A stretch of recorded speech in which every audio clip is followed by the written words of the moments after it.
సహృదయ కార్యక్రమాల్లో ఓం శుక్లాంబరధరం విష్ణుం శశివర్ణం చతుర్భుజం ప్రసన్నవదనం ధ్యాయేత్ సర్వవిఘ్నోపశాంతయే అగజానన పద్మార్కం గజాననమహర్నిశం అనేకదం తం భక్తానాం ఏకదంతముపాస్మహే కీర్తిం కీర్తితలౌకికార్తిహరణాం కర్తాంతికారాధితాం వార్తానర్తితధీ విశేష ఫలదాం స్మార్తర్వ్య సంవిత్ప్రదాం స్ఫూర్తిశ్రీ పరిపుష్ట భావ విదతాం ఆర్తావన వ్యాపృతాం పూర్తాపూర్తి విధాయినీం భగవతీం సరస్వతీం భావయే. సభకు నమస్కారం. సుప్రసన్న సాహిత్య వివేచన కార్యక్రమంలో భాగంగా ఈరోజు 21వ భాగము, అట్లాగే శివాభిసారిక 2వ భాగం. డాక్టర్ వారణాసి వెంకటేశ్వర్లు గారు శివాభిసారిక 2వ భాగంగా మాట్లాడతారు. అంటే మొదటి భాగంలో వారు ఆ భూమిక, దానికి ఉన్నటువంటి నేపథ్యం, సుప్రసన్న గారి గురించినటువంటి విషయాలన్నీ చెబుతూ వచ్చారు. ఇప్పుడు శివాభిసారిక దీర్ఘ కవిత సుప్రసన్న వారిది. వారి ప్రసంగాన్ని కొనసాగించవలసిందిగా ప్రార్థిస్తున్నాను. శ్రీ గురుభ్యో నమః. గురుర్బ్రహ్మా గురుర్విష్ణుః గురుర్దేవో మహేశ్వరః గురు సాక్షాత్ పరబ్రహ్మ తస్మై శ్రీ గురవే నమః. జ్ఞానానందమయం దేవం నిర్మల స్ఫటికాకృతిం ఆధారం సర్వ విద్యానాం హయగ్రీవం ఉపాస్మహే. ఓంకార పంజరశుకీం ఉపనిషదుజ్జాన కేళికల కంఠీం ఆగమ విపిన మయూరీం ఆర్యాం నమస్కారం చేస్తూ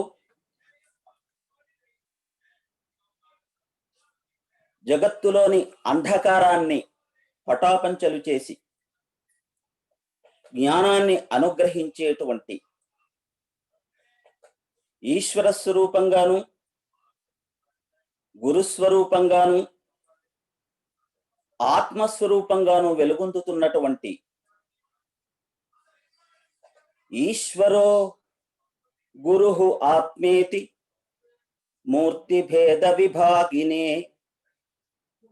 వ్యోమవత్ వ్యాప్త దేహాయ దక్షిణామూర్తయే నమః. దక్షిణామూర్తి స్వామి వారికి నమస్కారం చేస్తూ అక్షరస్థలి భారత భారతి పక్షాన ఈ కార్యక్రమాన్ని ఏర్పాటు చేస్తూ పూజ్యులైనటువంటి సుప్రసన్నాచార్యుల వారి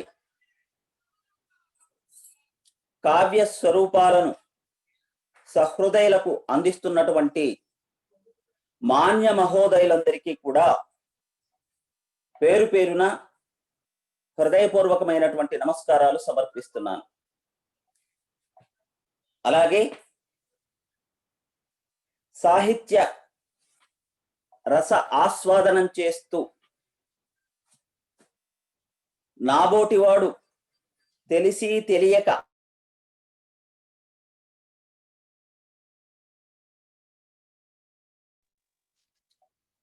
సాధారణమైనటువంటి పలుకులేవి పలికినా కూడా సాదరంగా పెద్ద మనసుతో ఓపికగా వాటిని వింటూ ఉన్నటువంటి సహృదయులందరికీ కూడా నమస్సులు. ఇకపోతే సుప్రసన్న గారి శివాభిసారిక కావ్యం గురించి, వచన కావ్యం గురించి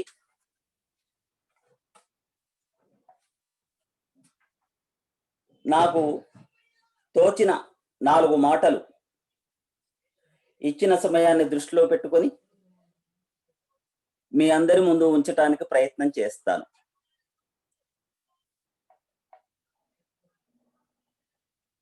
శివాభిసారిక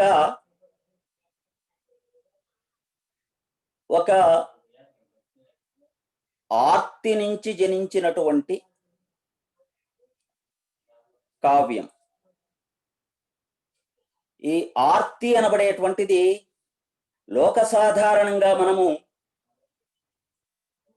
ఆర్తో జిజ్ఞాసురర్ధార్థి అనబడేటువంటి పద్ధతిలో ఈ ఆర్తత్వము కష్టంలో కూరుకుపోయి ఉండటం అనబడేటువంటి స్థితిలో భగవంతుణ్ణి శరణు పొందటం అనేటువంటిది లౌకిక జగత్తులో సాధారణంగా కల్పించేటువంటి అంశం.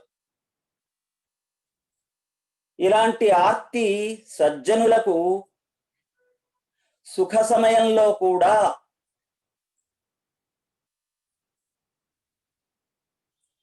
తాను సుఖములు అనుభవిస్తున్నప్పటికీ కూడా అంతరాంతరాల్లో ఏదో ఒక వెలితిని అనుభవిస్తూ ఆ వెలితిని పూడ్చుకోవటానికి తన మనస్సు లోపలికి తవ్వుకుంటూ పోతూ అక్కడ ఒక వెలుగును దర్శించి దానిని చిరస్థాయిగా శాశ్వతంగా దర్శిస్తూ అచ్చటి ఆనందాన్ని అనుభవించటానికి చేసేటువంటి ఒక సుదీర్ఘమైనటువంటి ప్రయాణంగా కూడా చెప్పుకోవాలి. అలాంటి ఆర్తి భగవన్ముఖంగా భగవద్రతిగా మారినప్పుడు అది ఒక కావ్య సదృశంగా రూపాన్ని దాల్చినప్పుడు సహృదయైక వేద్యమై విరాజిల్లుతుంది అనటానికి శివాభిసారిక ప్రత్యక్ష ప్రమాణం. రాజశేఖరుడు ఒక అంశాన్ని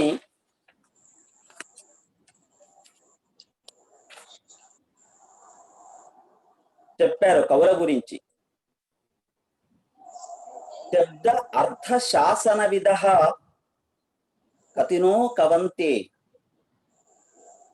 శబ్ద అర్థములను బాగా తెలిసినటువంటి కవులు ఎంతో మంది కవిత్వం చెబుతూ ఉన్నారు. యత్ వాంగ్మయం శృతిఘనస్య చకాస్తి చక్షుః. ఏ వాంగ్మయమైతే శృతిఘనుని యొక్క కళ్ళను ప్రకాశింప చేస్తూ ఉందో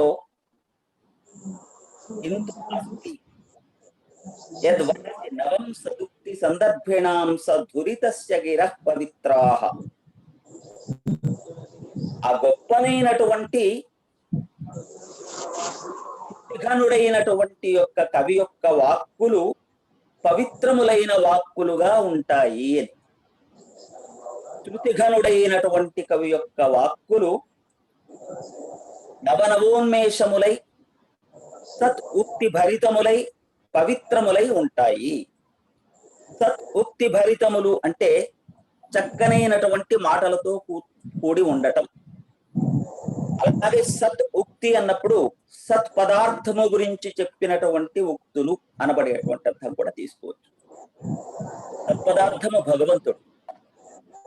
ఆ సత్పదార్థమైనటువంటి భగవంతుణ్ణి గురించి వివరించేటువంటి ఉక్తులుగా, ఆయన తత్వమును తెలిపేటువంటి మాటలుగా ఎవరివైతే శృతిఘనుని యొక్క మాటలు ఉంటాయో అతడు గొప్ప కవి అని చెప్పినారు.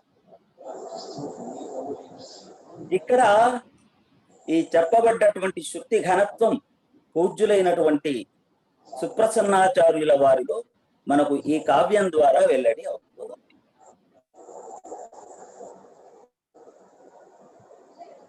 శ్రీ వైష్ణవ సాంప్రదాయంలోని భక్తిభావాన్ని పుణికిపుచ్చుకొని ఆ తాత్వికతను అర్థం చేసుకున్నటువంటి వారు. అలాగే కావ్య జగత్తులోనికి ప్రవేశించినప్పుడు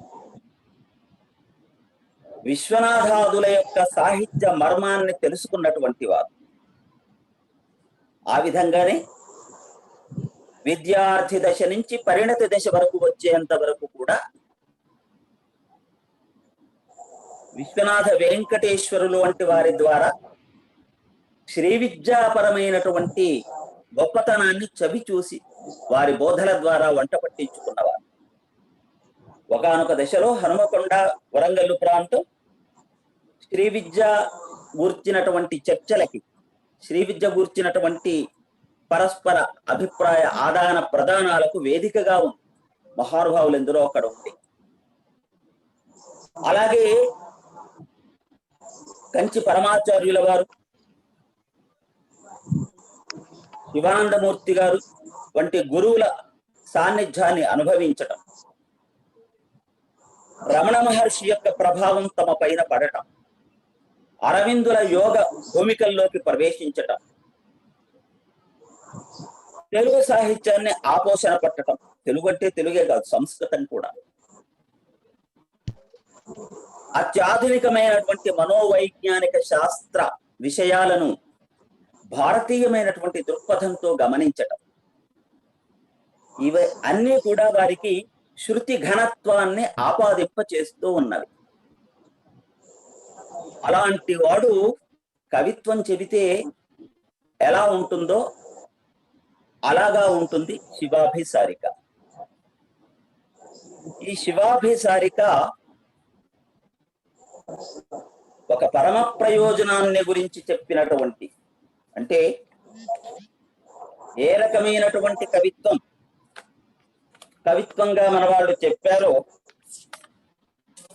సాధారణంగా ఉండబడేటువంటి ప్రాదయిక గీతాన్ని చెప్పటమే కాకుండా అనన్య పరతంత్రమైనటువంటి ఒక అపూర్వమైనటువంటి ఆనందపు స్పర్శను కలిగించేది కూడా కవిత్వంగా చెప్పినారు. అలాంటి ఆనంద స్పర్శని అందించేటువంటి కవిత్వం శివాభిసారికలో మనకు కనిపిస్తుంది. వ్యక్తి కవిగా ఉండటం ఒక ఎత్తైతే, విమర్శకుడుగా ఉండటం ఒక ఎత్తైతే, కవిత్వము విమర్శ రెండు కూడా రెండు బాహువులుగా సాహిత్య జగత్తును ఆవరించి ఉన్నటువంటి వ్యక్తి. అంతేకాకుండా సృజన రంగంలో కవి ఎంత ప్రధానమైన వాడో విమర్శకుడు కూడా అంత ప్రధానమైన వాడు అని గాఢంగా విశ్వసించి నిశ్చయించినటువంటి వ్యక్తి.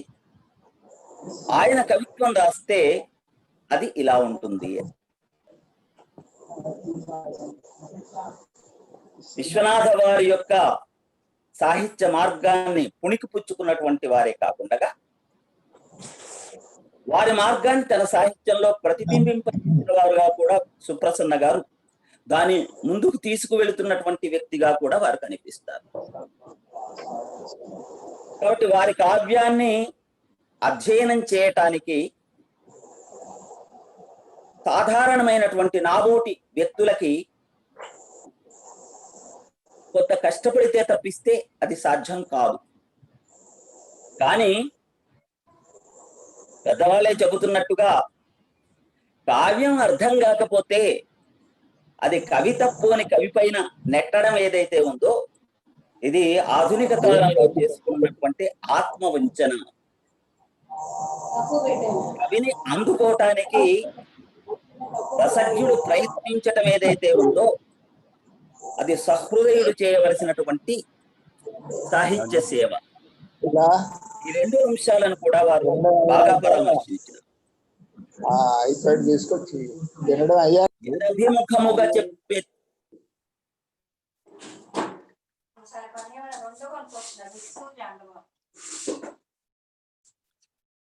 అయ్యా మీరు మ్యూట్ అయ్యారు, ఒక్కసారి అన్మ్యూట్ చేసుకోండి.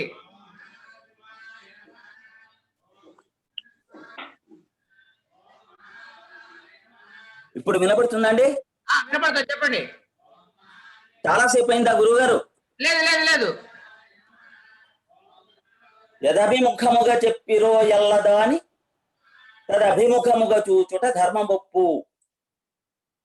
కవి అయినటువంటి వాడు ఏ వ్యూ పాయింట్ నుంచి తన కవిత్వాన్ని ఆవిష్కరిస్తూ ఉన్నాడో ఆ దృశ్య కేంద్రం నుంచి సహృదయుడు గనక ఆలోచించినట్లయితే కావ్యము చక్కగా అర్థమవుతుంది. కాబట్టి కవిత్వం ఏ భూమికలో నుంచి వచ్చినది? సాధారణంగా చెప్పేటువంటి కవిత్వం ఎట్లా ఉంటుంది? సాధారణంగా చెప్పేటువంటి కవిత్వంలో లౌకికమైనటువంటి జగత్తు జాగ్రత్త అవస్థ కాకపోతే స్వప్నావస్థ కూడా కాస్త ప్రతిబింబిస్తూ ఉంటుంది అని. వ్యక్తి అవస్థాత్రయము చేత సంపుటం చేయబడ్డటువంటి వాడు మానవుడు. మానవుడు అంటే శరీరమాత్రుడే కాదు, ఈ శరీరమాత్రుడే కాకుండా చైతన్యం కూడా వాడిలో ఉంది. ఈ చైతన్యం అనబడేటువంటిది ఆయా స్తరాల్లో ఆయా పరిమితులలో విస్తరించి ఒక భౌమమైనటువంటి దశలో మానవ శరీరం కనపడుతూ ఉంది. దీనికి ఉండబడేటువంటి అవస్థాత్రయములు జాగ్రత్త, స్వప్నం, సుషుప్తి అనబడేటువంటివి. వీటికి అతీతంగా ఉండబడేటువంటి తురీయము నాలుగవదైనటువంటి అవస్థ ఒకటి ఉంది అని భారతీయ తత్వశాస్త్రం ఆత్మవిచారణలో చెబుతూ ఉన్నటువంటి సత్యం. అలాగే శరీరం అనబడేటువంటిది పంచకోశాలతో నిండబడి ఉంది. అన్నమయ, ప్రాణమయ, మనోమయ, విజ్ఞానమయ, ఆనందమయ కోశములు, ఆ 5 కోశములు. దానిలో భాషిస్తూ ఉండబడేటువంటి గొప్పనైన చైతన్యం ఏదైతే ఉందో అది పరమాత్మ అనబడేటువంటి ఒక పంచకోశ పరమైనటువంటి ఒక విచారధార ఉంది. దానిని ఈ అవస్థాత్రయానికి, జాగ్రత్త, స్వప్న, సుషుప్తి అవస్థాత్రయానికి అన్వయం చేసుకొని మానవుడి శరీరమాత్రుడే కాదు, దానిలో ప్రధానమైనటువంటిది చైతన్యము సర్వప్రాణుల్లో కూడా అలాగే ఉంటుంది అనేటువంటి ఒక తాత్విక భావనను ఆధారంగా చేసుకుని భారతీయ కవితా ప్రపంచమంతా ప్రపంచీకరింపబడింది అనబడేటువంటిది పూజ్యులైన సుప్రసన్న గారి లాంటి గొప్ప వ్యక్తుల భావన, సత్యభావన. వ్యక్తమైన దశ అంటే మనకు కనిపించేటువంటి జాగ్రత్త దశ, అవ్యక్తమైనటువంటి దశ అంటే మనల్ని మనం మరచిపోయినటువంటి సుషుప్తి దశ. ఈ వ్యక్తావ్యక్త దశలకు నడుమ తెలిసి తెలియనటువంటి జగత్తులో ఉండబడేటువంటి స్థితి లోపల ఆర్తి అనబడేటువంటి ధాతువు, ఒక వేదన ఎవరిలోనైతే సాంద్రంగా ఉంటుందో వాళ్ళు సుషుప్తికి ఆవల ఉండబడేటువంటి అవ్యక్త చేతనలోకి, ఆ అవ్యక్త చేతనలో కూడా ఇంకా లోతులోనికి వెళ్ళి సామూహిక అవచేతనలోకి వెళ్ళినప్పుడు ఉద్బుద్ధమయ్యేటువంటి కలిగేటువంటి భావ సంపుటి ఈ వ్యక్తావ్యక్త దశ నుంచి బయటికి కవిత్వంగా వస్తూ ఉంటుంది అనేది సిద్ధాంతం. దీనికి పాశ్చాత్య సిద్ధాంతాలు, ప్రాచ్య సిద్ధాంతాలు కూడా ఆధారాలుగా ఉన్నాయి. ఆ వ్యక్తావ్యక్త జగత్తులో నుంచి కేవలం అవ్యక్త జగత్తులో నుంచే కవిత్వం కనుక వస్తే అది సాధారణంగా ఉంటుంది. వాళ్ళని కవులు సుకవులు అని చెప్పినారు. వ్యక్తావ్యక్త దశలోపల గనక కవిత్వం వచ్చినప్పుడు వాళ్ళు మహాకవులుగా చెప్పబడ్డారు. ఇంకా దర్శన స్థాయి లోపల, పశ్యంతి దశ లోపల తత్పూర్వం ఉండబడేటువంటి విజ్ఞానాన్ని ప్రకటించినటువంటి వ్యక్తులు ఋషితుల్యులుగా చెప్పబడ్డారు. వాల్మీకి వంటి వాళ్ళని ఋషులుగా, కవులుగా చెబుతాం. అయితే గమ్మత్తు ఏమిటంటే మనం కవులు, సుకవులు, మహాకవులు, ఋషులు అనబడేటువంటి విభాగం చేసుకుంటే ఈ కవిని మొట్టమొదలు చివరి స్థాయిలోకి తీసుకొని వస్తున్నాము అనబడేటువంటిది లౌకికంగా సత్యమైనప్పటికీ వైదికమైన అర్థంలో కవిని పరమాత్మునిగాను, కవిని పరమాత్ముని తెలిసిన వ్యక్తిగా కూడా అందులో చెప్పబట్టం జరిగింది. కవి శబ్దం వేదార్థం లోపల భగవత్ పరంగా చెప్పబడింది కూడా. కానీ ఇక్కడ మనం చర్చించుకునే దగ్గర సాధారణమైనటువంటి కవిత్వం గురించి చెప్పినటువంటి. కాబట్టి ఆ భూమికలో నుంచి గనక మనం ఆలోచించినట్లయితే సుప్రసన్న గారి కవిత్వంలో కేవలం ప్రాపంచికమైన జాగ్రత్త అవస్థలో కనిపించేటువంటి లోకమే కాకుండా మానవుని అంతరాంతరాల్లో సత్యాన్వేషణలో కనిపించేటువంటి లోకమంతా కనిపిస్తూ ఉంటుంది. ఇది ఈ కావ్యం యొక్క పిల్లితార్థంగా దర్శించుకోవాలి. భక్తి, శ్రీ విద్య, సాహిత్యమూర్తులతో సంపర్కము, అరవిందాదుల యొక్క తత్వదర్శనం, ఉడ్రఫీ యుంగ్ వంటి యోగ మనస్తత్వ దార్శికుల యొక్క ప్రభావము, ఈ సృజన రంగం, విమర్శనారంగం, సవ్యసాచిత్వం, ఇవన్నీ కూడా వారి యొక్క కవితకి దోహదం చేసినటువంటి, వారిని శృతి ఘనుడిగా చేసినటువంటి అంశములు. ఇకపోతే ఈ కావ్యంలో మనము ఒక 3-4 రకాలైనటువంటి అంశాలతో ఈ కావ్యాన్ని గమనించడానికి వీలుంది. ఆ 3-4 రకాలైనటువంటి అంశాలు ఏమిటి అంటే, సుప్రసన్న గారి కవితాత్మక వ్యక్తిగతమైన వైయక్తికమైనటువంటి జీవుని విరహవేదన. రెండవది సామూహిక చైతన్య ప్రకటన లోపల తన విరహానికి సమాన ధర్మం గలటువంటి ఆర్తజీవుల యొక్క అందరి విరహం.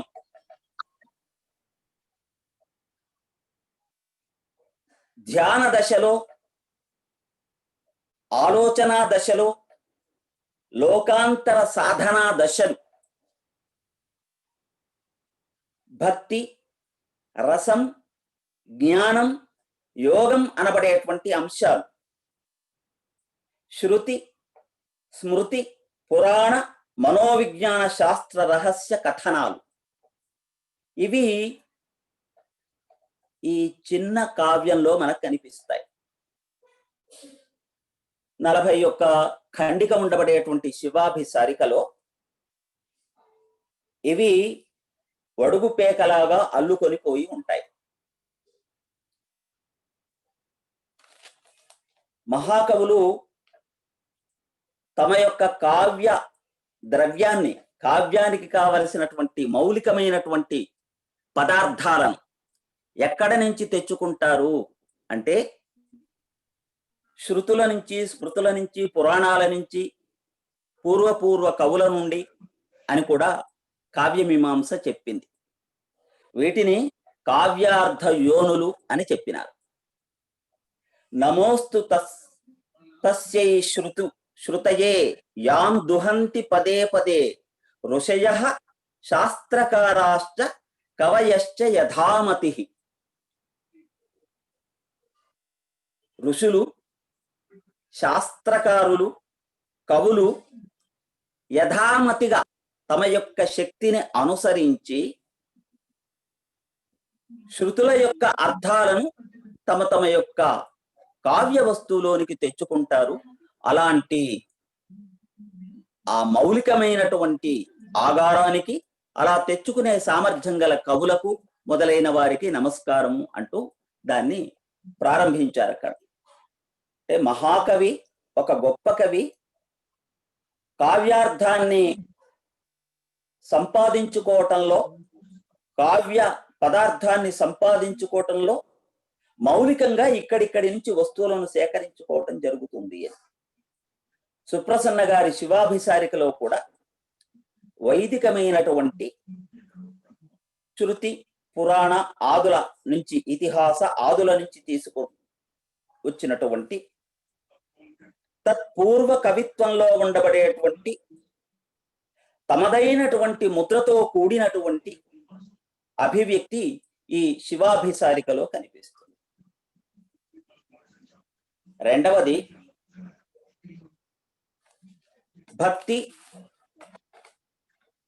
కావ్యానంద, జ్ఞాన అనబడేటువంటి 3 పరిధులలో భక్తిని ప్రధానంగా చేసుకుని వచ్చేటువంటి సాధకుడు మానవ శరీరంలోని అనాహత పద్మంలో ఎక్కడనైతే భగవంతుడు తిష్టవేసి కూర్చున్నాడో ఆ హృదయ కుహరం లోపల తన సర్వ సమర్పణం చేసేటువంటి భక్తి భావంతో ప్రపత్తి అందాం, దీర్ఘ శరణాగతి అందాం, పరిపూర్ణ పక్వభావంతో కూడినటువంటి భక్తి అందాం.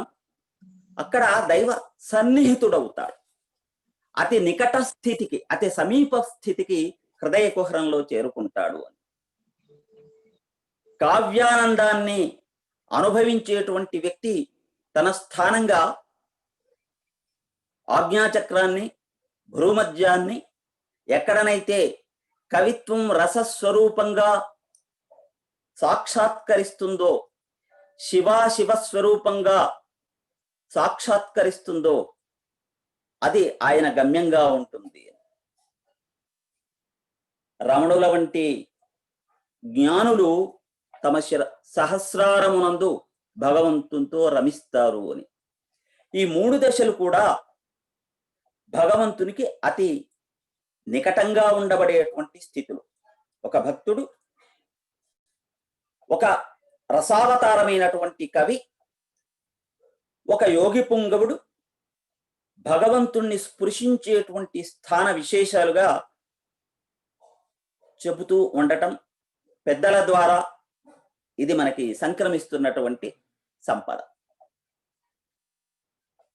ఈ 3 స్తరాల్లో కూడా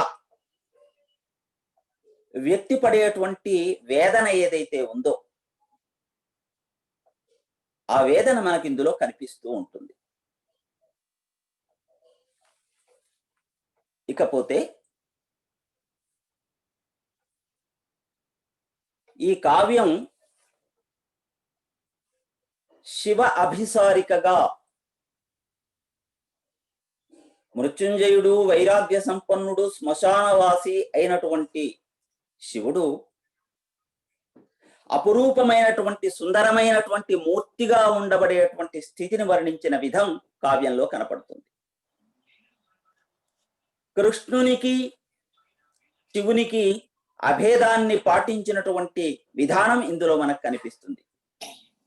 జగన్మోహనావతారం శ్రీకృష్ణుడు, పరమయోగి పుంగవుడు శివుడు అయితే ఈ శివ కృష్ణుల యొక్క ఏకీభూతమైనటువంటి రూపం ఏదైతే ఉందో ఆ రూపాన్ని కూడా ఇందులో సుప్రసన్న గారు దర్శించి మన చేత దర్శింపచేసినారు. ఇది శివపరంగా శివామూర్తి చేసేటువంటి ప్రయాణం కావచ్చు, విష్ణు కృష్ణ పరంగా లక్ష్మీదేవి చేసేటువంటి ప్రయాణం కావచ్చు. ఇది గురుమూర్తి అయినటువంటి తమ గురుదేవుల యొక్క శివ అభేద విగ్రహమైనటువంటి తమ గురుదేవుల యొక్క తాదాత్మ్యం పొందటానికి చేసేటువంటి ప్రయాణం కావచ్చు. 3 కోణాల్లో కూడా దీన్ని స్పృశించుకోవచ్చు. నేను ఈ కావ్యం యొక్క విభిన్నమైనటువంటి కోణాలు ఈ విధంగా ఉండవచ్చును అని భావించి చెప్పేటువంటి అంశం. వారే చెప్పుకున్నట్టుగా వారి జీవిత సహచరి వారి జీవితంలో ప్రవేశించటానికంటే ముందే కవితా కన్యక వారి జీవితంలో ప్రవేశించింది.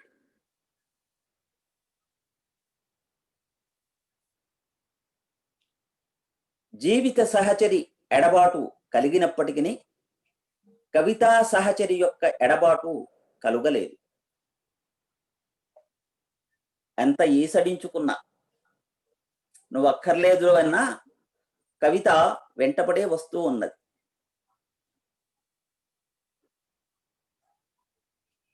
సుప్రసన్న గారి సుదీర్ఘమైనటువంటి జీవనయానం లోపల ఒక 50 ఏళ్లకు పూర్వమే ఆధ్యాత్మికమైనటువంటి అభినివేశం అనబడేటువంటిది కొటమరించింది గాఢంగా. వారి కావ్య సమూహం అప్పుడప్పుడు వారి హృదయం నుంచి తరంగాలుగా బయటికి కావ్యాలుగా వెలువట్టం లోపల కనిపించేటువంటి సంఘటనలు అవి నిమిత్త మాత్రములైనవి మాత్రమే. కేవలం ఇన్స్ట్రుమెంటల్ కాజ్ అని అంటామే, ఏదో ఒక కారణం ఉంది కాబట్టి కారణం అని చెప్పటమే కానీ మౌలికంగా అవి ఉద్బుద్ధమైనటువంటివి, వారి యొక్క వేదన నుంచి బయటికి వచ్చినటువంటి.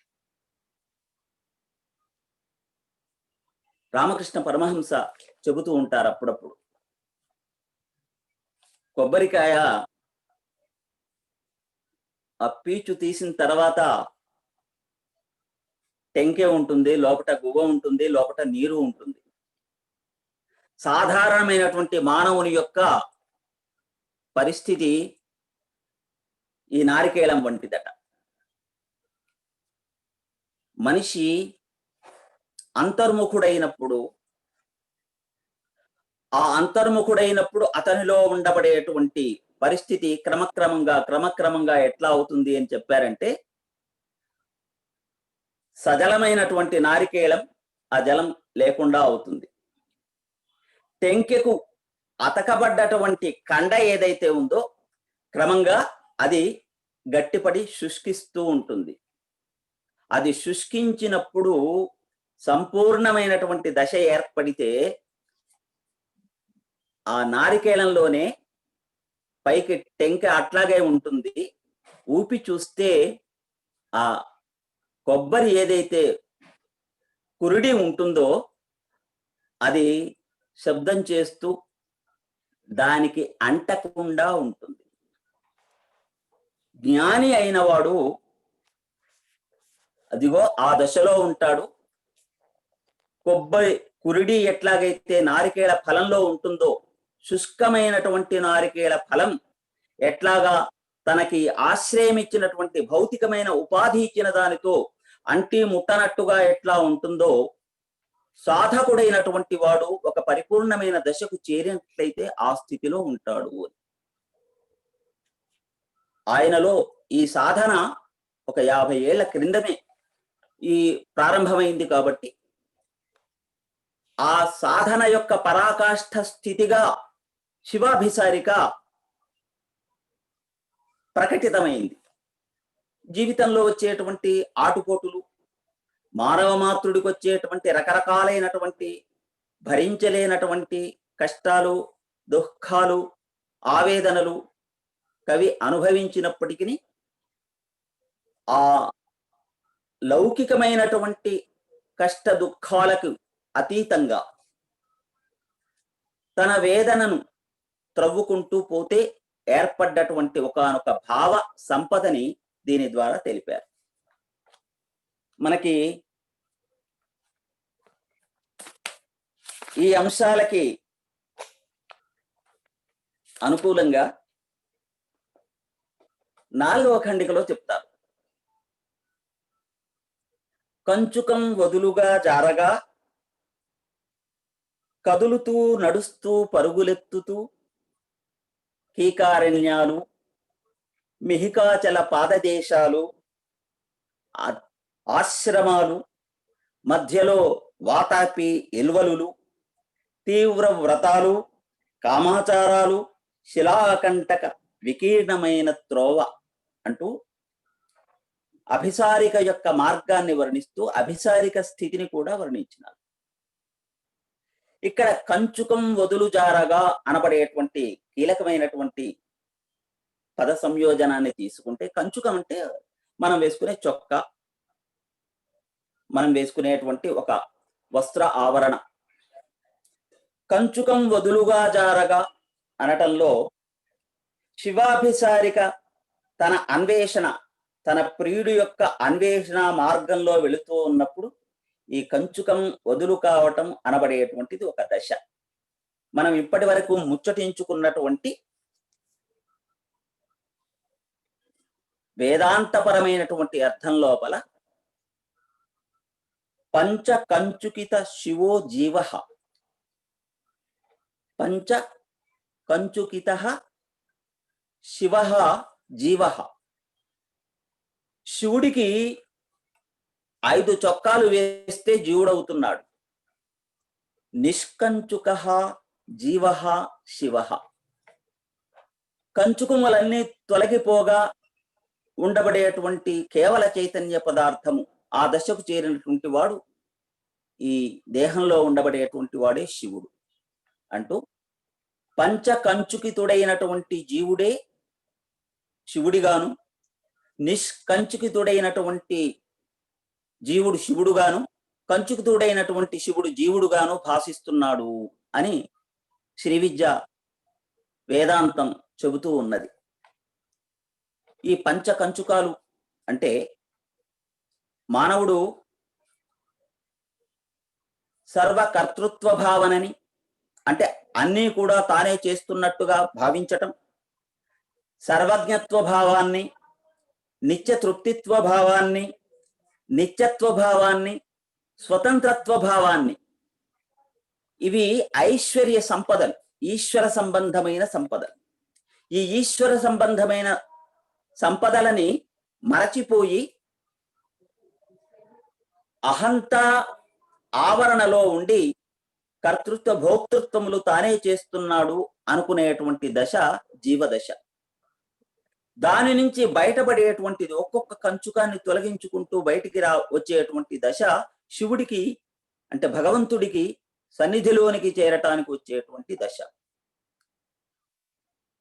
మనకి మహదానందం కలిగినప్పుడు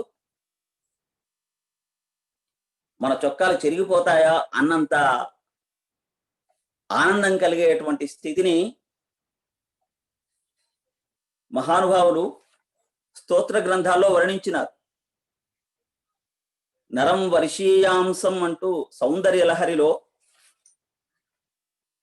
క్రమక్రమంగా తమ సిగ పువ్వులు జారిపోతూ ఉండగా, కంచుకుమలు వదిలవుతూ ఉండగా, ఇవన్నీ ఒక శరీర సంబంధములైన బంధములన్నీ శిథిలమవుతూ ఉండగా భగవంతుని గురించి తెలుసుకున్నటువంటి వాడి గురించి లోకము అలా వెంటబడుతుంది అని చెప్పటం జరిగింది. ఇక్కడ కూడా కంచుకము వదులు కావటం అనబడేటువంటి దానిలో ఒక పారమార్థికమైనటువంటి ఒక భావన, లౌకికమైనటువంటి బంధములు సడలించుకొని వెళుతున్నటువంటి వ్యక్తి యొక్క వర్ణన అందులో చెప్పబడి ఉంది. స్వప్నావస్థ నుంచి కూడా సగం నిద్రలో ఉండగా ఒడిసి పట్టుకొని పోవటం అంటూ స్వప్నావస్థలో ఉండబడేటువంటి, ముఖ్యంగా ఒక కవి యొక్క దర్శన స్థానం వ్యక్తి నేను అనబడేటువంటి భావాన్ని తన శరీర స్పృహతోటి గనక భావించినప్పుడు ప్రపంచమంతా వేరుగా కనపడుతూ ఉంటుంది. ఈ ప్రపంచమంతా వేరుగా కనపడేటువంటి దాన్ని ఇదం అంటాం. అది కాకుండా మిగిలి ఉన్నటువంటి వాణ్ణి అహం అంటాం. ఎప్పుడైతే ఈశావాస్యం, ఈ జగత్తంతా కూడా ప్రపంచమంతా ఈశ్వరుడి యొక్క ఆవాసమే అనబడేటువంటి భావన మనస్సులో నిశ్చయమై ఆ సాధన ఫలింపు దశకు దగ్గరకు వస్తూ ఉంటుందో అప్పుడు ఇదంతా భావం నశిస్తుంది. ఇదంతా భావం అంటే ఇది వేరే, బాహ్య ప్రపంచము వేరు, మనకు కనిపించేటువంటి దృశ్యమైనటువంటి జగత్తు వేరే అనబడేటువంటిది. దృశ్యం వేరుగా కనిపించటం ఏదైతే ఉందో అది ఇదంతా అని సంస్కృతంలో అంటారు. తెలుగులో కూడా ఇదంతా అనుకుంటే పీడబోతుంది. ఇదంతా భావం. ఇకపోతే అహంతా భావం అంటే నేను దానికి వివిక్తంగా ప్రత్యేకంగా ఉన్నాను అనబడేటువంటి భావం. దీనిలో నుంచి సాధకుడు ఇదంతా భావం నుంచి అహంతాభావంలోకి ప్రవేశించటం. ఈ అహంతాభావం వ్యక్తినిష్టమైన అహంతాభావం కాదు, ఈ శరీర మాత్రుడైన నేను అనేటువంటి భావన కాదు. ఈ అహం అనబడేటువంటిది సర్వజీవుల యొక్క చిత్తాలలో మోగుతున్నటువంటి ఒక ఘంటిక. అహం అనబడేటువంటిది, నేను అనబడేటువంటిది. ఈ నేను అన భావం చేతనే జగత్తంతా వస్తూ ఉన్నది. క్రమంగా మిగతావన్నీ నశించిపోతూ ఈ అహం అనబడేటువంటిది మౌలికమైనటువంటి వ్యక్తి యొక్క మౌలిక చైతన్యంలో ఎలా మ్రోగుతూ ఉంటుందో, ఈ భావనని విస్తరించి విస్తరించి విశ్వమంతా ప్రసరింప చేసుకోవటం ఏదైతే ఉందో, నేనే ఈ విశ్వమంతా.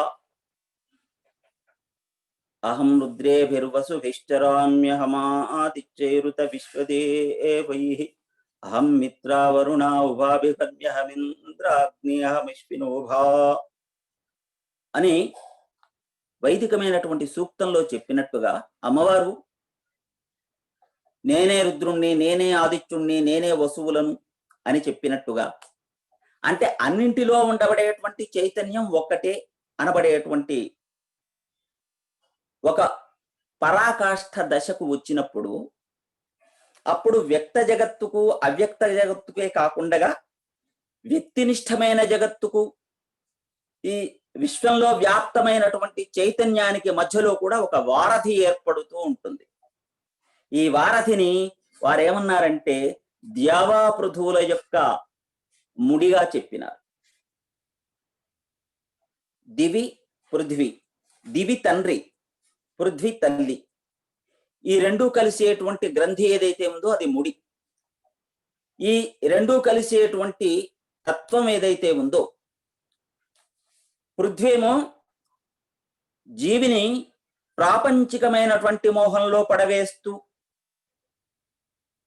ఒక రకమైన అవరోహణకు గురి చేస్తూ ఉంటే, దివి ఏమో ప్రాపంచికేతరమైనటువంటి దివ్యమైనటువంటి భూమికల్లోకి సాధకుణ్ణి ప్రవర్తింప చేస్తూ ఉంటే, ఈ ద్యావా పృథువుల యొక్క గ్రంథి ఏదైతే ఉందో ఆ గ్రంథిస్థానం క్రమంగా విడిపోతున్నప్పుడు, గ్రంథిస్థానానికి చేరుకున్నటువంటి దశ లోపల వ్యక్తి సర్వజీవ సంవేదనలను ఆత్మీయమైనటువంటి సంవేదనలుగా చేసుకుంటాడు. అన్ని జీవులలో నిష్ఠమైనటువంటి సంవేదనని తన జీవ సంవేదనలుగా ఆయన రెంటికి భేదం లేనట్టుగా భావిస్తూ ఉంటాడు. ఈ భావన మనకి చాలా చక్కనైనటువంటి భావన ఏదైతే ఉందో, ఇది అహంగ్రహోపాసనగా కూడా చెప్తాం. అహం అనబడేటువంటిది సార్వత్రికమైనటువంటి జగత్తును ఆవరించి ఉన్న చైతన్యం నేనే అనబడేటువంటి భావన ఏదైతే ఉందో అది అహంగ్రహోపాసనగా చెప్పబడింది. దానికి దీనికి సామ్యాన్ని కల్పిస్తూ దీనిని 14వ ఖండిక లోపల అన్ని విషయాలను చెప్పటానికి కాలం అనుమతించదు కాబట్టి నన్ను క్షమించవలే, కొంత నాకు తెలిసిన అంశాలను కొన్నింటిని చెప్పడానికి ప్రయత్నం చేస్తున్నాను. వైదికమైనటువంటివి, పురాణ సంబంధమైనటువంటివి, ఇతిహాసాలకు సంబంధించినవి. ఇక్కడ వసువులను దాటి వస్తాను పైకి, ఇక్కడ పుస్తకంలో వస్తువులను అని ఉంది, వస్తువులను అన్నా వసువులను అని ఉన్నా సవరించుకోవచ్చు, పెద్దగా అర్థంలో తేడా ఏమీ రాదు. కాబట్టి వస్తువులను దాటి వస్తాను పైకి, వసువులను దాటి వస్తాను పైకి, ఆదిత్య పరిధిని దాటి వస్తావు నీవు క్రిందుగా, అంతరిక్షంలో 11 అగ్నిభవనాలు, యజుర్వేద మంత్రమయ ముర్మురాలు, గొడుగు పట్టిన రవిమండలానికి, అడుగు పట్టిన పృథ్వీతలానికి, అపూర్వమైన ముడి ఇదిగో ఇక్కడే. గొడుగు పట్టినటువంటి రవిమండలం, అడుగు పట్టిన పృథ్వీతలం, ఇవి ద్యావా పృథువుల యొక్క అంశాలైతే వాటి సంధి ఎక్కడైతే ఉందో ఈ ద్యావా పృథువులు అనబడేటువంటి నిచ్చెన ద్వారా బహిరంతరంగా చేసేటువంటి ఒక లోకాలకు ప్రయాణం చేసేటువంటి ఒకవైపేమో ఆనంద జీవులు చేసేటువంటి ఆరోహణ ఉంటుంది, మరొక వైపు మృత్యుత్రస్తులు చేసేటువంటి అవరోహణ ఉంటుంది. ఇది దివ్యలోకాలు తెరిచినటువంటి ద్వారంగా చెప్పబడింది. వీటినే ఆదిత్యులు అనబడేటువంటి వాళ్ళు ఒక ప్రజ్ఞామయమైనటువంటి దేవలోక అధిపతులుగా వాళ్ళని చెప్పబడ్డారు. ప్లేన్ ఆఫ్ రేడియేషన్ అని మహానుభావులు చెప్పారు. ఆదిత్య మండలం ఏదైతే ఉందో ప్లేన్ ఆఫ్ రేడియేషన్ అంటే ప్రకాశంతో సంబంధించినటువంటి ఒకనొక చైతన్యంతో వెలిగిపోయే మండలం ఆదిత్య మండలం. రుద్రులు ఎవరైతే ఉన్నారో స్పందనాత్మకమైనటువంటి శక్త్యాత్మకమైనటువంటి లోకం యొక్క అధిపతులు, lords of the plane of vibration, ఒక శక్తికి ఒక స్పందనకు ప్రతీకగా ఉన్నటువంటి వాళ్ళు.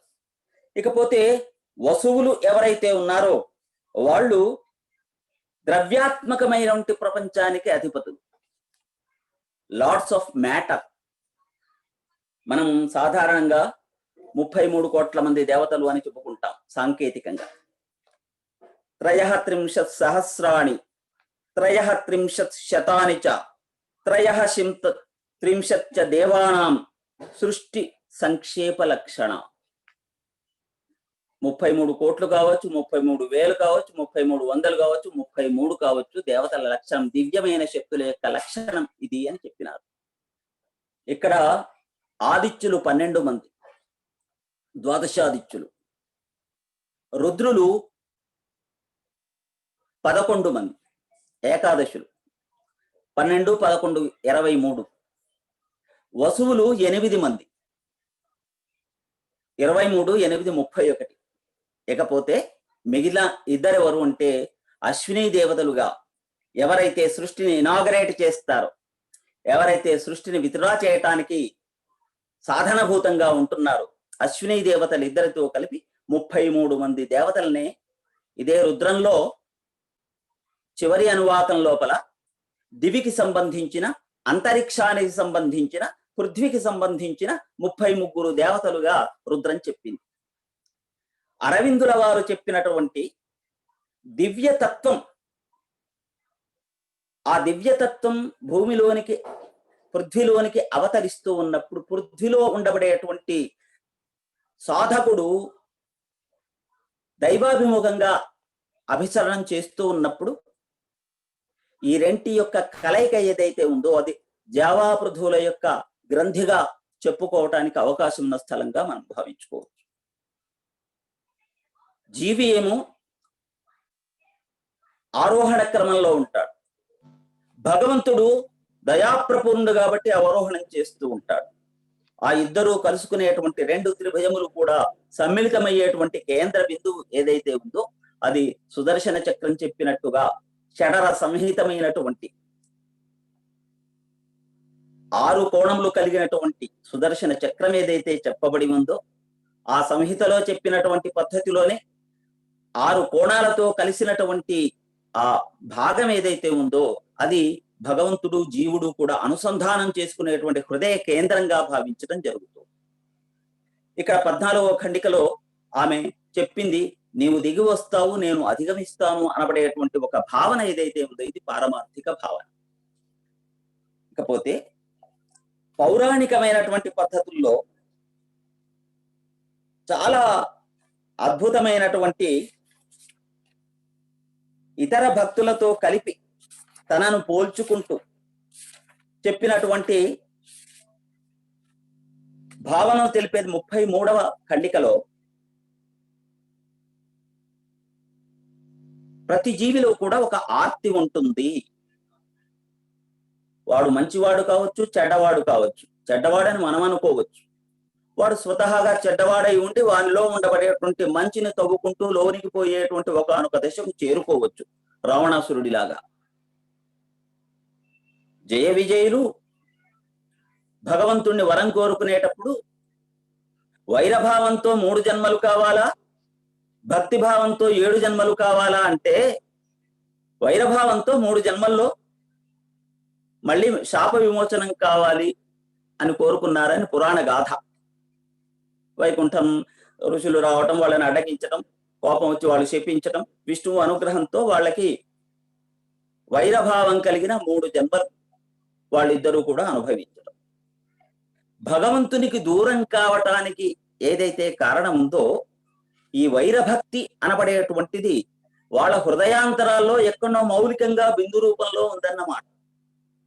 వాళ్ళ జీవితంలో వాళ్ళు ప్రకట రూపంలో బయట కనిపించేటువంటి రూపంలో చేసేటువంటి సాధన మనకు కనిపించకపోయినా లోపల వాళ్ళు చేసేటువంటి అంతరాంతరాల్లో తమ బలహీనతలను జయించటానికి వాళ్ళు చేసే సాధన విశేషంగానే వాళ్ళ యొక్క చరిత్రని దర్శించినటువంటి విధానం ఒకటి ఉన్నది.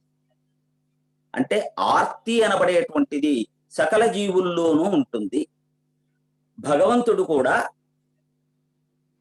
ఆర్తి ఉండబడేటువంటి జీవ విశేషాన్ని 2 రకాలుగా కూడా తన దగ్గరికి చేర్చుకుంటాడు. భక్తిభావంతో ఉండబడేటువంటి వాడిని శ్రీరంగనాథ స్వామిల దగ్గరికి చేర్చుకుంటాడు. వైరభావంతో ఉండబడేటువంటి వాడిని శ్రీరామమూర్తిలాగా సంహరిస్తాడు. సప్తశతిలో చెప్తారు, అమ్మా నువ్వు వాళ్ళని క్షణంలో భస్మం చేయొచ్చు, కానీ నువ్వు ఆయుధాలు ప్రయోగించి ఎందుకు భస్మం చేసావమ్మా అని అంటూ దేవతలు పొగుడుతున్నారు అమ్మవారిని. రాక్షసులందరినీ నువ్వు తలుచుకుంటే భస్మం చేసేయచ్చు, కానీ నువ్వు ఆయుధాలు ప్రయోగించి ఎందుకు వాళ్ళని వధించినావు అంటే మాకనిపిస్తుంది నీ ఆయుధ సంస్పర్శ చేత వాళ్ళకి మృత్యుముఖం నుంచి ముక్తి కలిగించడానికే నీ అట్లా చేస్తున్నావు. వినాశనాన్ని కలిగించటంలో భగవంతుడు చూపేటువంటి కారుణ్యం ఏమిటి అంటే వాడికి ఆ మార్గం ద్వారా వాడి ఆర్తిని సఫలీకృతం చేయటం. ఈ అంశాలన్నీ మనకి పురాణాలలో కనపడేటువంటి దాన్ని సుప్రసన్న గారు అభిసారిక చేసేటువంటి ఒక పోలికతో కూడినటువంటి ఆమె అంటుంది, వరాలు కోరి నిన్ను కట్టి పడవేయలేదు, నిలువెత్తు గుట్టను ఎత్తి నిన్ను కదిలించలేదు, పుణ్యాల రాశి చూపి నిన్ను హక్కుగా పిలువలేదు, నాకు తెలిసింది ఒక్కటే శరణాగతి, వరాలు కోరి నిన్ను కట్టి పడవేయలేదు. వరాలు కోరి కట్టి పడవేసిన వాడు బాణాసుడు.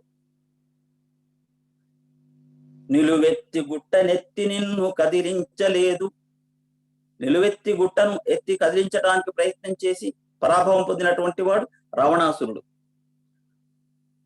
పుణ్యాల రాశి చూపి నిన్ను హక్కుగా పిలువలేదు. గోపికలందరూ కూడా అలాంటి వాళ్ళే. నాకు తెలిసింది ఒక్కటే శరణాగతి, నాకు శరణాగతి మాత్రమే తెలుసు, ఇవేవి తెలియవు అని అంటాడు. దీనికి జీవులందరిలో కూడా ఈశ్వరాభిముఖమైనటువంటి ఒక ఆర్తి ఉంది. రాక్షసుల్లో కూడా ఈ చైతన్యం ఉంది. దైత్య రూపం పొందినటువంటి వేల్పులను వాళ్ళని కూడా మలిచి దైవత్వానికి సన్నిహితులుగా చేయటం, దైవత్వంలో తాదాత్మ్యం పొందించటమే దైవ సంకల్పం అనబడేటువంటిది ఒక సృష్టి రహస్యంగా శరణాగతిలో ఉండబడేటువంటి విశేషంగా చెప్పటం ఇందులోని అర్థం. దీనికి మనకి గురుగారు టైం ఎంత అయింది? హలో హలో, ఇంకో 2-3 నిమిషాలు 5 నిమిషాల్లో క్లోజ్ చేయండి. Okay sir, okay. ఈ పద్ధతి లోపల సర్వజీవుల్లో ఉండేటువంటి ఆర్తిని పురాణ ప్రతీకలుగా తీసుకొని దానికి ఈ అభిసారిక యొక్క సాపేక్షమైనటువంటి నైత్యానుసంధానం అని చెబుతాం. ఈ నైత్యానుసంధానంలో నేను అంతటి వాణ్ణి కాదు అనబడేటువంటి విధం చెప్పటం కూడా నైత్యానుసంధానమే. నేను అలాంటి వాణ్ణి కాదు కాబట్టి కేవలం నాకు శరణాగతి మాత్రమే తెలుసును అనబడేటువంటి పద్ధతిలో ఈ ఖండికలో చెప్పినారు. మనకి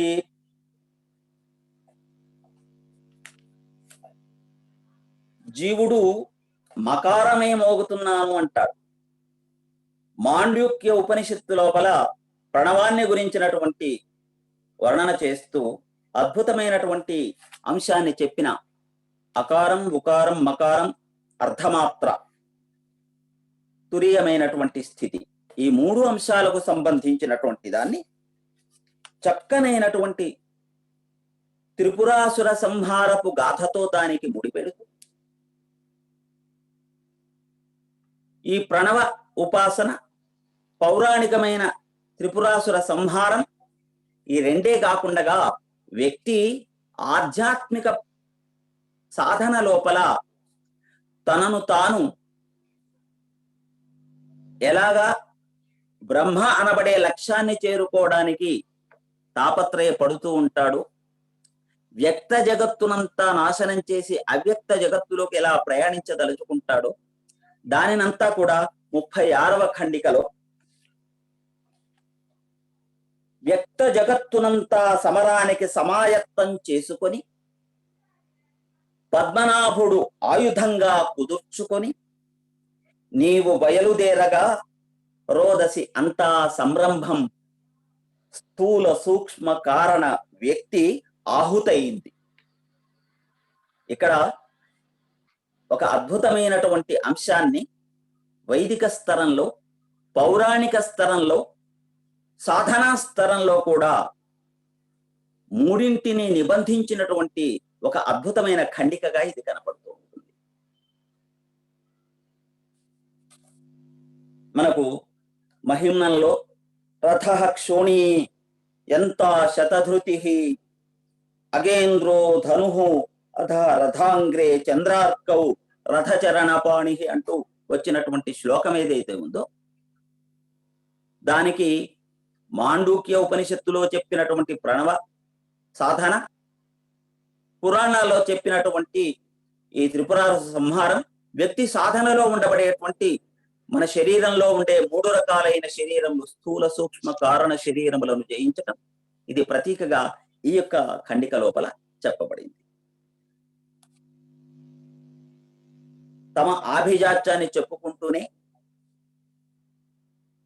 రకరకాలైనటువంటి వారే చెప్పారు. ఒక ఇతర స్థలంలో, ఇతర కావ్యంలో 7 ప్రాకారముల నిర్మించుకుంటే అహము కీరితి వలపు ప్రాయము సిరియు కోర్కే మానములు ఈ దుర్గకు కూల్చినట్టి గురుపదద్వంద్వమును ఆశ్రయింతు. 7 ప్రాకారాలు ఉన్నవి. ఈ సప్త ప్రాకార పరివృతుడైనటువంటి వాడిని ఐహికమైనటువంటి కాంక్షలు ఏవైతే ఉన్నావో ఇవి సప్త ప్రాకారములు. శ్రీరంగనాథ స్వామికి సప్త ప్రాకార అంతర్భాగంలో విరాజిల్లే దేవుడుగా మనం ఎట్టా చెప్తున్నామో, ఐహికములైన ప్రాకారముల మధ్య నేను సతమతమవుతూ ఉన్నటువంటి వాడిని, అలాంటి నన్ను విముక్తి చేయటానికి తన దయను ప్రకటించిన గురుమూర్తికి నేను ఆ గురుమూర్తి యొక్క పాదద్వంద్వాన్ని ఆశ్రయిస్తాను అని చెప్పినారు. ఈ విధంగా స్థూలంగా చెప్పుకున్నట్లయితే అవస్థాత్రయము, కోశపంచకము, అలాగే గురుమూర్తి యొక్క ఉపాసన, శివరూపంలో ఉండే కృష్ణుడు, కృష్ణుని రూపంలో ఉండే శివుడు అనబడేటువంటి అభేదాన్ని, తనకుండబడే అభేద భావాన్ని అధిగమించడానికి చేసుకున్నటువంటి ఒక సాధనా మార్గంగా చేసినటువంటి హరిహర అభేద మార్గము, యోగపరమైనటువంటి ఉన్నతోన్నతమైనటువంటి మనోభూమికల్లో దృశ్యంగా తనకు కనిపించినటువంటి వ్యక్తావ్యక్త బిందువు ద్వారా బయలువెడలినటువంటి ఒక ఆధ్యాత్మికమైనటువంటి భావ సంపదతో కూడినటువంటి కవిత్వం, ఇవి అన్నీ కూడా శివాభిసారికలో మనం జాగ్రత్తగా పరిశీలిస్తే కనిపిస్తాయి. ఒక మాట చెప్పాలంటే విభిన్నమైనటువంటి జ్ఞాన భాండాగారాన్ని తన పీఠంగా చేసుకొని దాని మీద కూర్చొని తన యొక్క అభివ్యక్తిని కావ్య రూపంలో వెదజల్లుతున్నటువంటి సాహితీమూర్తి, ఒక మాట చెప్పాలంటే జ్ఞానపీఠి సుప్రసన్న గారు. ఈ కావ్యం మీద ఎంతో గొప్ప వ్యాఖ్యానం కూడా రావలసి ఉంది.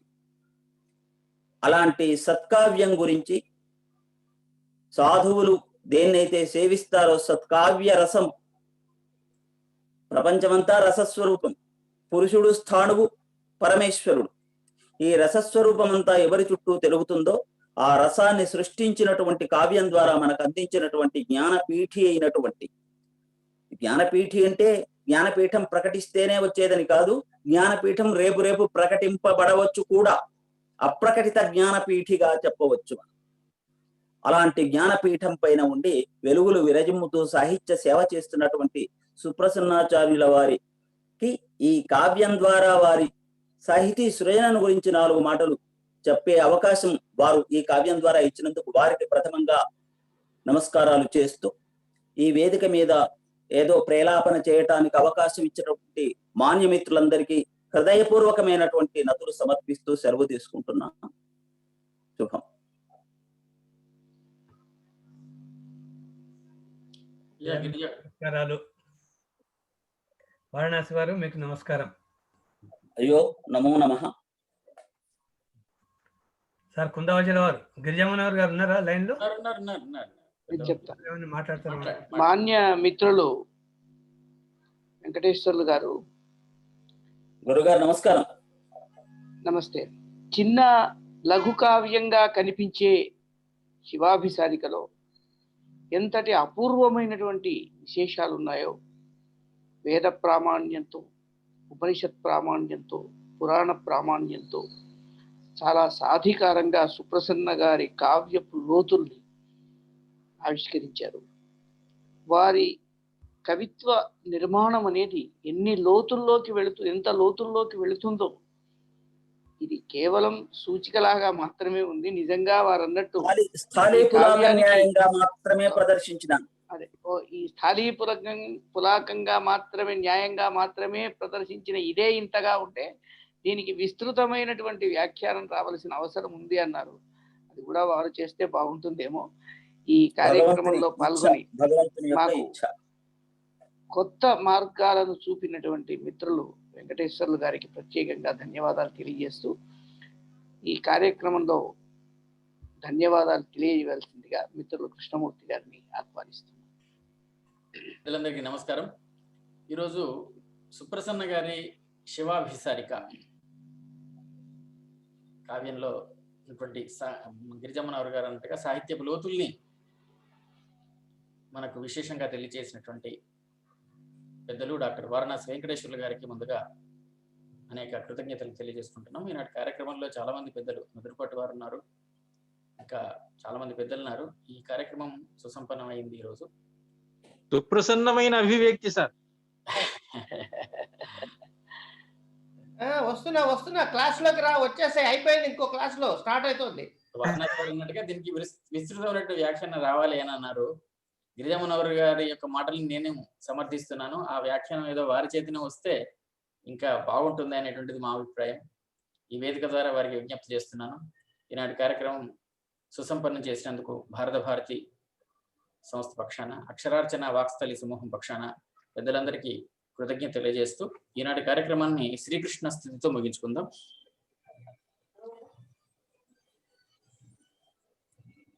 నిన్ను పిల్వన్ కలదొక్క నామమని కాని, నిన్ను భావింపగా నిన్ను చూడన్ కలదొక్క రూపమని కాని చెప్పనే లేరు.